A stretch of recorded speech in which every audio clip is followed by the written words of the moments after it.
सबसे पहले बात मध्य प्रदेश की होगी, जहां पर एमपी के चुनाव में साधु संतों की एंट्री हो गई है। सिवनी में जगत गुरु रामभद्राचार्य का एक बयान आया है और मध्य प्रदेश के चुनाव में शिवराज और कमलनाथ नहीं लड़ रहे हैं, कांग्रेस और बीजेपी भी नहीं लड़ रही है, यहां सनातन धर्म और अधर्म लड़ रहा है।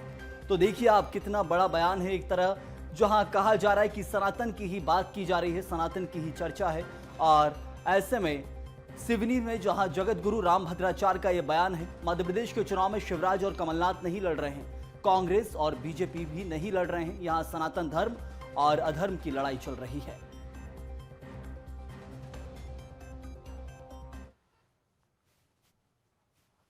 यहाँ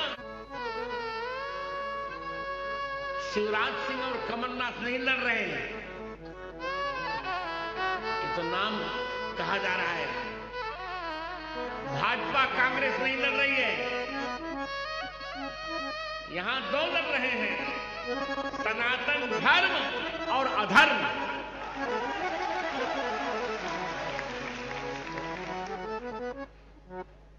और हमें देखना है कि कौन जीतता है। तो देखा आपने एक तरह से सीधे तौर पर क्या दिया है, और बीजेपी ने जहां रामभद्राचार्य जी के बयान का समर्थन किया है, रामभद्राचार्य ने जो सोच समझकर बयान दिया, ये कहना है बीजेपी का जो भी बयान है। भाजपा विधायक यशपाल सिसोदिया का यह बयान है, सनातन धर्म को चुनौतियां दी जा रही हैं, सनातन धर्म की बात बीजेपी करती है। रामभद्राचार्य जी ने सोच समझकर यह बयान दिया है।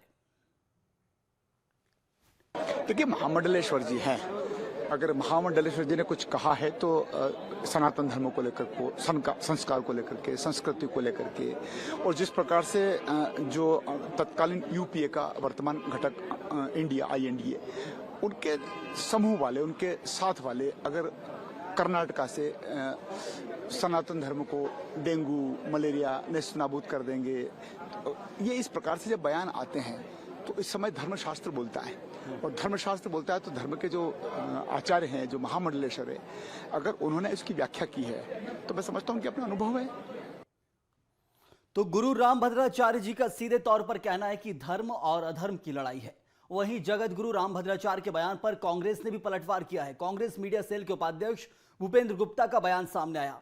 उन्होंने कहा कि लड़ाई हमेशा से ही धर्म और अधर्म की ही रही है, बीजेपी मुद्दों को कोई भी रंग देना चाहे, जीत तो कांग्रेस की निश्चित है।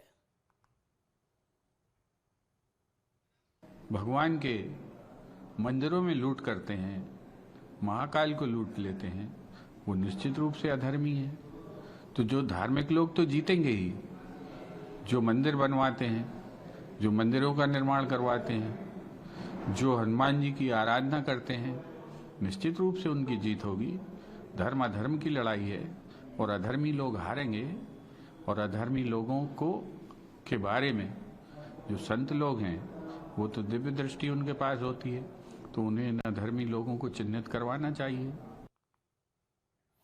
तो सुना आपने, सीधे तौर पर ये एक बड़ा बयान है। बीजेपी हो या कांग्रेस, दोनों बयान का कहीं ना कहीं समर्थन तो कर रहे हैं, लेकिन जो धर्म वाला पक्ष है वो अपने पास रख रहे हैं कि शुरू से ही लड़ाई जो थी वो धर्म और अधर्म के बीच रही थी, और इस वक्त धर्म हमारे साथ है। चलिए ज्यादा चर्चा करेंगे, सीधे हमारे विशेष सहयोगी मनोज राठौर हमारे साथ जुड़े हैं। मनोज, सबसे बड़ी चीज जहां रामभद्राचार्य का एक बड़ा बयान है, और बयान इसलिए मायने रखाता है क्योंकि कथाओं का दौर चल रहा है, बीजेपी और कांग्रेस के नेता कथा करवा रहे हैं, लाखों की जनसंख्या इकट्ठा करते हैं। ऐसे में अब अलग से ही सही, लेकिन एक कथा की जा रही थी सिवनी में, और यहां से एक बयान निकल कर आया कि शिवराज और कमलनाथ की लड़ाई नहीं है, बीजेपी और कांग्रेस की नहीं है, धर्म और अधर्म की है। लेकिन सबसे बड़ी चीज जो इसमें यह है कि धर्म वाला पक्ष दोनों पार्टी अपने पास रख रही हैं।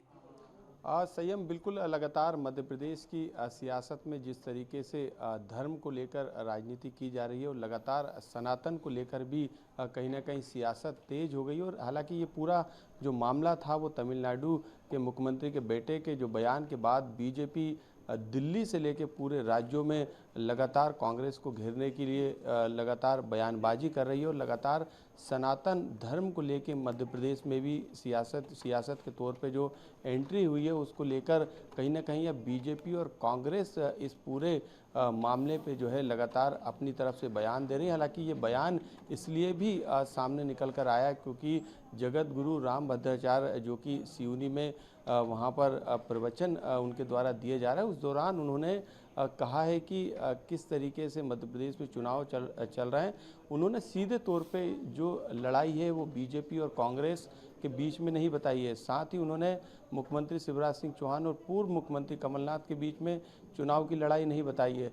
उन्होंने सीधे तौर पे मध्य प्रदेश में चुनाव की जो लड़ाई है, जो जंग है, वो बीजेपी, कांग्रेस, शिवराज, कमलनाथ को छोड़कर सनातन धर्म और अधर्म के बीच बढ़ाई है। यही कारण है कि अब बीजेपी जरूर इस पूरे बयान का समर्थन करती हुई नजर आ रही है, लेकिन कांग्रेस की तरफ से जरूर गोलमोल जवाब इस पूरे मसले पर दिया जा रहा है, क्योंकि कांग्रेस मुखर होके इस मामले पर, जगत गुरु के इस बयान पर नहीं बोल सकती। यही कारण है कि लगातार मध्य प्रदेश की जो राजनीति में धर्म और अधर्म की एंट्री जो हुई है, और उसके बाद लगातार इस पर सियासत भी तेज हो गई। मनोज, आपने जो बात कही कि एकदम से जो कांग्रेस है वो इस बयान को लेकर नहीं बोल सकती, और यही हो रहा है सनातन धर्म को लेकर। जब बयान आता है उदयनिधि स्टालिन का, तो बीजेपी तो कड़ा विरोध करती है, लेकिन कांग्रेस कुछ भी बोलने से बचती दिख रही है। जहां देखा गया कि कांग्रेस से जवाब मांगा जा रहा है, सोनिया गांधी, राहुल गांधी की प्रतिक्रिया मांगी जा रही है, लेकिन कोई कुछ प्रतिक्रिया नहीं दे रहा है। विरोध में भी नहीं जा रहा है, लेकिन समर्थन में भी खड़े होते नहीं दिख रहे हैं। किसी प्रकार से कोई बयान का समर्थन नहीं। तो क्या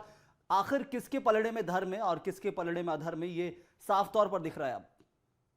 आज बिल्कुल, क्योंकि मध्य प्रदेश में चुनाव का दौर है, लगातार दोनों ही पार्टियों की तरफ से प्रचार प्रसार किया जा रहा है। ऐसे में धर्म को लेके, आस्था को लेके लगातार बीजेपी हो या फिर कांग्रेस इस तरीके का इस्तेमाल भी कर रही। लगातार जो धर्म गुरु हैं, जो बड़े संत हैं, उनकी कथाओं का आयोजन लगातार किया जा रहा है, चाहे भोपाल हो या मध्य प्रदेश की दूसरी विधानसभा क्षेत्र, वहाँ पर कांग्रेस और बीजेपी के नेता इसका सहारा ले रहे हैं। लेकिन जिस तरीके से जो बयान निकल कर सामने आया था सनातन धर्म को लेकर, और ये कहा गया था कि डेंगू और मलेरिया की तरह इसे खत्म करना होगा। हालांकि इसके पीछे जो एक कार्यक्रम था, जो तमिलनाडु के मुख्यमंत्री के बेटे ने कहा था कि सामाजिक न्याय और समानता जो है वो सनातन धर्म से नहीं हो सकती, और ऐसे में इसका विरोध भी नहीं किया जा सकता। और मलेरिया और कोरोना की उन्होंने जिक्र किया था, और डेंगू का भी जिक्र किया था कि उसे हम खत्म कर सकते हैं, और इसी तरीके से सनातन धर्म को भी खत्म किया जा सकता, हमें खत्म करना है। इस बयान के बाद जो है पूरे देश भर की सियासत तेज हुई थी, और अब